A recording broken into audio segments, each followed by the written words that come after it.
This podcast is about high strangeness that occurred in a cave. And the reason I give this account any attention at all is because it comes from a narrative that is used by historians.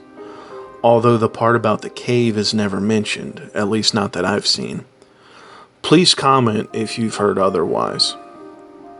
This first came to my attention a few years ago when I heard about the book Empire of the Summer Moon after Joe Rogan had the author on his podcast. I was interested and decided to dive in deeper and buy the book, which detailed, quote, Quanah Parker and the Rise and Fall of the Comanches, the most powerful Indian tribe in American history, end quote. I learned that Quanah Parker was the last Comanche chief to surrender. The interesting part about it was that his mother, Cynthia Ann Parker, was a white settler who was captured by the Comanches after a raid on Fort Parker. She was assimilated into their culture and became a wife and eventually a mother. The book also describes the account of Cynthia's cousin, Rachel Plummer, who was also captured along with her son during the massacre at the fort. Rachel did not fare as well as Cynthia, however, as they were separated when they were sold or traded to another band. Instead of adapting to the Comanche culture, Rachel was treated as a slave who endured hardship after hardship. It's literally the most horrific detailed account I've heard of an enslaved person who eventually gained their freedom. I learned that the author of the book got their information on Rachel from a narrative that she wrote herself after escaping. So I decided to pick up the book for myself and give it a read. As I said, Rachel probably endured one of the most brutal instances that I've ever heard of. Frankly, I had a hard time finishing the book, needing to put it down and take breaks to process the horror. To put it into perspective without detail, she was already pregnant before she entered captivity. And after a few months of being with the Comanches, she gave birth to a healthy son, whose life was purposely snuffed out in a most horrific way. I don't exactly consider myself a sensitive guy, but when reading this, along with feeling outraged, I couldn't help but tearing up a little bit. That's how crazy it was. Honestly, I wouldn't suggest anyone read this book, really. That's how I feel about it. The brutality and horror, it's just crazy. Most of Rachel's account describes the events and conditions of her life during the 21 months that she was held captive. And towards the end of the narrative, she starts describing wildlife. And this is where it starts to get weird. She begins by detailing all of the common animals that one would see in that part of the country, which seems kind of out of place for her narrative. It's like she's building up to something that she wants to say, but has to approach it in a way that seems somewhat credible. And she makes the point that she knows the reader will find it hard to believe some of the things she says. She writes that some details were even left out because she knows people wouldn't believe them. So, after recounting all of the normal wildlife, such as beaver, wild horses, and turkey and deer, she describes the man tiger. Man tiger. The Indians say that they have found several of them in the mountains. They describe them as being of the feature and make of a man. They are said to walk erect, and are 8 or 9 feet high. Instead of hands, they have huge paws and long claws, with which they can easily tear a buffalo to pieces. The Indians are very shy of them, and whilst in the mountains, will never separate. They also assert that there is a species of human beings that live in the caves in the mountains. They describe them to be not more than 3 feet high. They say that these little people are alone found in the country where the man-tiger frequents, and that the former takes cognizance of them, and will destroy anything that attempts to harm them. I'm not going to comment on this other than to say she appears to still be setting the stage for what is to come. Rachel writes the Indian's description of this tiger man, not claiming to have seen it herself. She then follows up by mentioning small people who live in caves. It's like she's prefacing what she is about to say concerning her experience in a cave. And yes, that is what this video podcast is about. It's about the high strangeness that Rachel Plummer experienced in a cave. And remember, Rachel's narrative is an important historical work that has been studied for further context into Comanche society, culture, and just, history in general. Not saying affirmatively that this is true, it's just something to think about. So here it is, Rachel Plummer's description of her experience in a cave.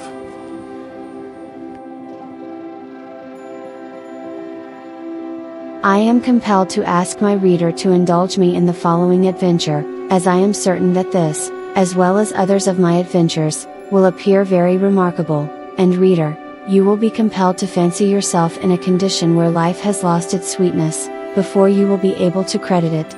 And here let me remark, that I have withheld stating many things, that are facts, because I well know that you will doubt whether any person could survive what I have undergone. I further assure you, my reader, that I have not written one word but what is fact. But to my story. At one time, whilst on the Rocky Mountains, I had discovered a cave near the foot of the mountain. Having noticed some singular rocks, at its mouth, that excited in me curiosity to explore the singular looking place, and the time drawing nigh, that we were to leave this encampment, I was much afraid I would not have an opportunity of satisfying this curiosity. I had repeatedly asked my mistress to permit me to go into the cave, but she refused. A few days before we were to leave, however, she yielded a reluctant consent to my singular desire, and also permitted my young mistress to accompany me. I immediately set about making my arrangements for this adventure. I procured some buffalo tallow, and made of a part of it some large candles, if I may so call them, and took with me some tallow to make more, should I need them. I took with me the necessary instruments for striking fire, procured some light fuel, and thus prepared, we started into the cave. We had not proceeded more than 30 or 40 rods, when my companion became alarmed. I told her there was nothing alarming yet, and tried to persuade her to go on with me, but she refused to go any farther herself, or to let me go. I was, however, determined to proceed, and she appeared determined that I should return. A combat now ensued, and she struck at me with a piece of the wood we had with us. I dodged the blow, and knocked her down with another piece. This made her yell most hideously, but being both out of sight and out of hearing of any person, I cared not for her cries, but firmly told her that if she attempted again to force me to return until I was ready, I would kill her. In the scuffle, being both down, the candle had fallen from my hand, and fortunately was not put out. I picked it up, and here a sight was presented to my view that surpasses all description. Innumerable stars, from the most diminutive size up to that of the full moon, studded the impenetrable gloom above and around us. I had not, until now, noticed the sublime and awful appearance of the cave.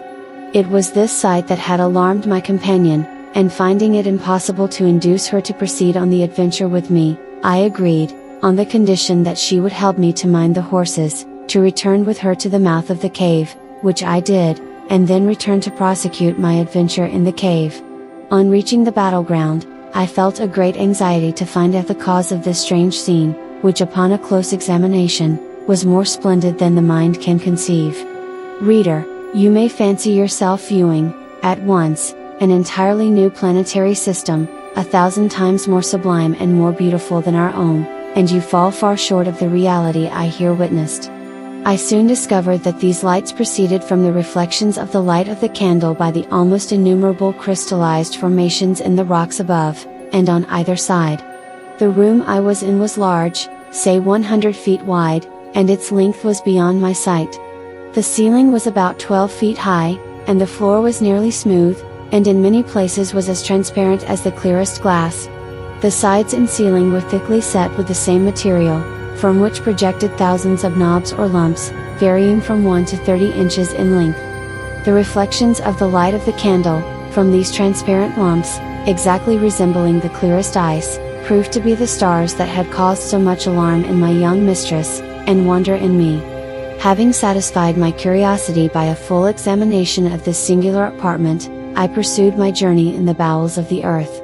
For a distance of 3 or 4 miles, the cave differed in appearance and width, but nothing worthy of notice was observed. I now came to another place that excited my admiration. The cave forked, the ceiling or roof of the right-hand fork being about 10 feet high and 6 feet wide.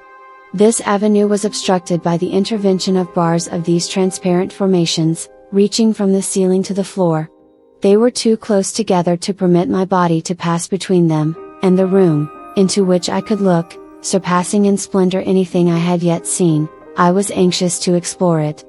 After much labor, I succeeded in breaking one of these bars, and now entered one of the most spacious and splendid rooms my eyes ever beheld.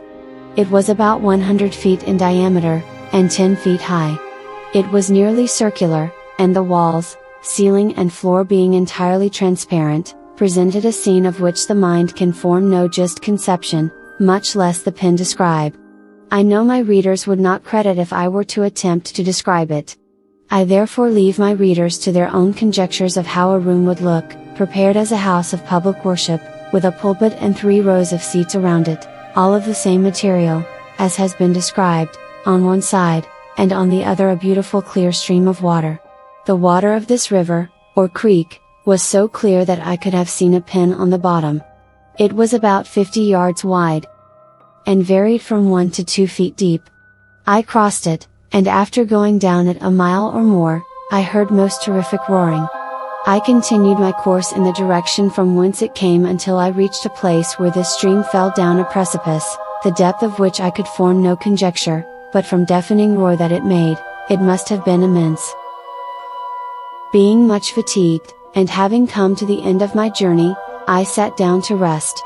I had not been seated here long before I fell asleep, as I suppose, and in the confused roar of the waters I fancied I could hear the dying screams of my infant. I thought of home and my friends far away, that I must never see again.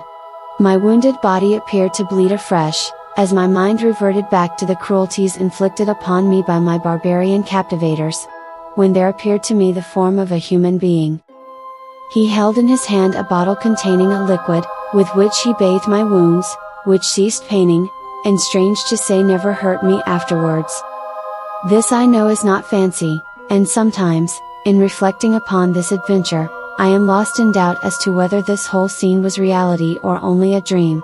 He consoled me with kind words, that I well remember, but shall not here relate. Having renewed my light, I retraced my steps. I found the distance much greater on returning, or it appeared so than I thought. On reaching the place where my young mistress turned back, I found that the Indians had been in the cave looking for me. I reached the camp just as the sun was setting, and was astonished to learn that I had spent 2 days and 1 night in the cave. I never, in my life, had a more interesting adventure. And although I am now in the city of Houston surrounded by friends and all the comforts of life, to sit alone, and in memory, retrace my steps in this cave, gives me more pleasurable feelings than all the gaudy show and pleasing gaiety with which I am surrounded. The impressions made upon my mind in this cave, have since served as a healing balm to my wounded soul. One could easily come to the conclusion that Rachel snapped as a result of the inhumane treatment she endured, resulting in her becoming delusional, and they would probably have a good argument. On the other hand, she seems very aware that the things she is saying seem outlandish and even kind of crazy. I mean, those are almost her exact words, as you've just heard. As such, she is forced to speak cryptically, no pun intended, about her experience. My guess is that she's afraid she will be discommunicated, institutionalized, or burned at the stake for being a witch. So we're left with a few clues to sort out and to try to make sense of. My thought is that because Rachel mentioned tiny people right before her cave account, it was her intention that small people would be a preface. She then goes on to describe her ordeal and claims that the form of a man appeared before her. This statement gives no indication as to the size of the being, only that it had the form of a man. And knowing that she had to break a column to enter into a chamber, it would make sense that no one as big as her would have been able to enter that part of the cave prior to her breaking in. Unless there was another entry point, which definitely seems like it could have been a possibility. Also, somebody could have came in after her, following in after her. Although she makes no mention of the cave continuing on, she only says, upon reaching the end of my journey. So not exactly conclusive, but in any case, my belief is that she thinks she saw one of these tiny people. And if she had told this story to nearly any of the Native American people, they would no doubt have been unsurprised. There are legends of tiny people all over North America, not to mention the entire world. But to leave you with a few examples of Native American legends, here are a few that I pulled up from Wikipedia entries. The native peoples of North America told legends of a race of little people who lived in the woods near sandy hills and sometimes near rocks located along large bodies of water, such as the Great Lakes. Often described as hairy-faced dwarfs, in stories, petroglyphs illustrations show them with horns on their head and traveling in a group of 5 to 7 per canoe. Native legends often talk of the little people playing pranks on people, such as singing and then hiding when an inquisitive person searches for the music. It is often said that the little people loved children and would take them away from bad or abusive parents, or if the child was without parents and left in the woods to fend for themselves. Other legends say that the little people, if seen by an adult human, would beg them not to say anything of their existence, and would reward those who kept their word by helping them and their family in times of need. One of the common beliefs is that the little people create distractions to cause mischief. They were believed to be gods by some. One North American native tribe believed that they lived in nearby caves. The caves were never entered for fear of disturbing the little people.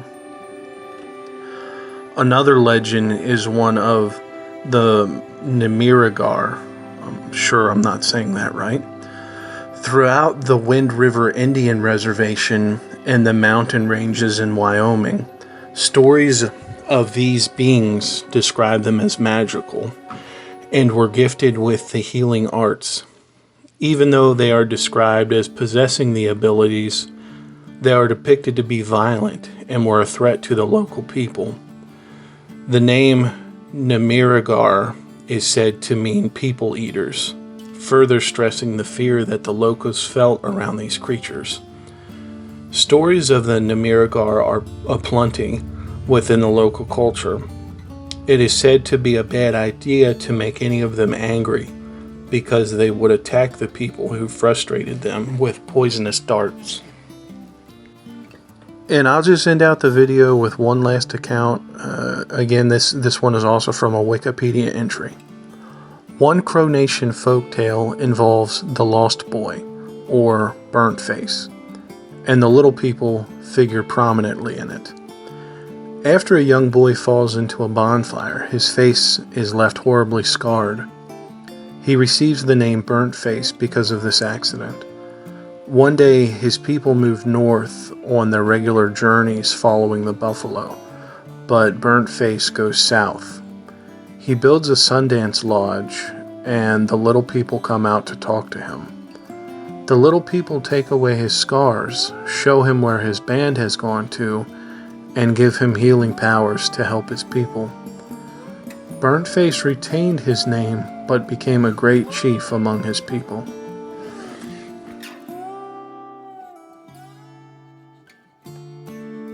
Thanks for watching. Hope you guys enjoyed it. If you could, when you leave, please like and subscribe. It would help my channel out a lot. Thanks, and I'll see you next time.